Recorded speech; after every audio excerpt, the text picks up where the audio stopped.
तुम्ही पाहत आहात MCN न्यूज मराठी।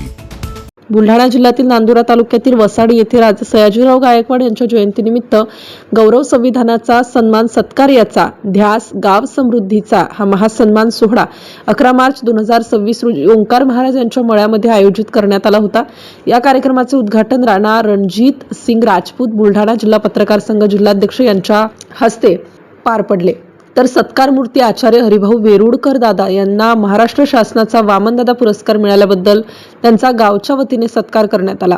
यावेळी समाज प्रबोधनकार सप्तखंजरी वादक सत्यपाल महाराज यांचा समाज प्रबोधनपर कीर्तनाचा कार्यक्रम आयोजित करण्यात आला होता। या प्रसंगी वसाडीसह पंचक्रोशीतील ग्रामस्थांची मोठ्या प्रमाणात उपस्थिती होती। MCN न्यूज मराठी करिता गजानन खंडारे, वसाडी। मंचावरील सर्व मंडळी जी आहेत ती सर्व आदरणीय आहेत, त्यांच्या बाजूला मला बसायचं भाग्य मिळालं। आचार्य वेरुळकर गुरुजींसारख्या पवित्र हृदय असलेल्या माणसाच्या शेजारी आणि आमच्या आदरणीय पितृतुल्य व्यक्तिमत्व दादासाहेबांच्या बाजूला मी आहे, ज्यांना तुम्ही आता ऐकलं। आरगडे साहेबांना म्हणजे बोले तसे झाले त्याचे वंदावी पावले असं म्हणतात, तशा पद्धतीचं व्यक्तिमत्व आहे।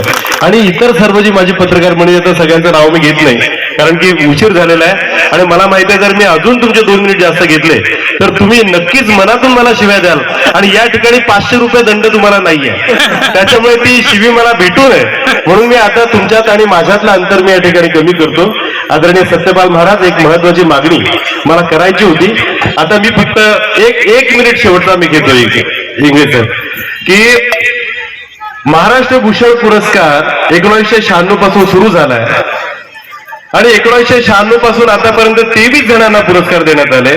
महाराष्ट्र भूषण ज्यांनी महाराष्ट्रासाठी भूषणाभाव कामगिरी केली अशा लोकांना, त्या 23 जणांमधले 3 ते 4 जण जर सोडले तर सर्व एकाच जातीचं बियाणं आहे, सर्व एकाच जातीचं बियाणं आहे। गुरुजी, माझी विनंती आहे तुमच्या सर्वांच्या साक्षीने मी या ठिकाणी विनंती करतोय की ज्या माणसांनी आयुष्यभर कीर्तनातून प्रबोधन केलंय, ज्या माणसांनी आता आयुष्याच्या शेवटच्या श्वासापर्यंत सुद्धा मी कीर्तन करेल, समाज प्रबोधनाचं काम करेल, हा वसा घेतलाय। 72-73 वर्षाचं वय असून सुद्धा सत्यपाल महाराज अजूनही कीर्तन करतायत आणि प्रबोधन करतायत आणि त्यांनी सत्यपाल केवळ एकच नाही 10 ते 12 सत्यपाल निर्माण केलेत। अशा माणसाला महाराष्ट्र भूषण पुरस्कार मिळाला पाहिजे की नाही? हो की नाही? आणि म्हणून माझी तुम्हाला विनंती राहील, बसा या गावाच्या सरपंचांना, या गावाच्या ग्रामपंचायत प्रशासनाला पहिला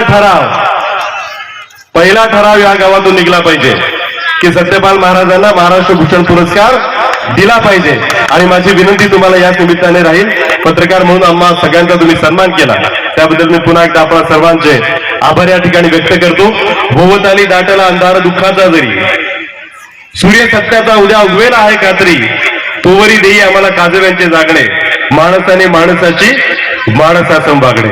आपण माणसासारखे एकमेकांसोबत वागूया। खूप खूप धन्यवाद। आणि आयोजक दिलीपरावजी, म्हणजे तुमच्या मागे खूप मोठी अदृश्य शक्ती आहे, पण मी विनंती करतो की तुम्ही कृपया मंचावर या।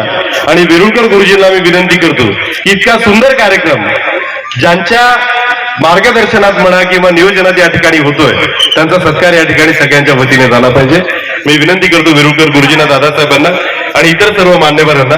या ठिकाणी आमचे शिवाभाऊ पत्रकार चळवळीमध्ये माझ्या सावलीप्रमाणे माझ्या सोबत आहेत, शिवाभाऊंना पण मी विनंती करतो त्यांनी पण पुढे यावं। या दिलीपरावजी, गावकऱ्यांना जोरदार टाळ्या झाला पाहिजे, तुमच्या प्रत्येक काळी त्यांचा सन्मान करणारी या ठिकाणी आहे।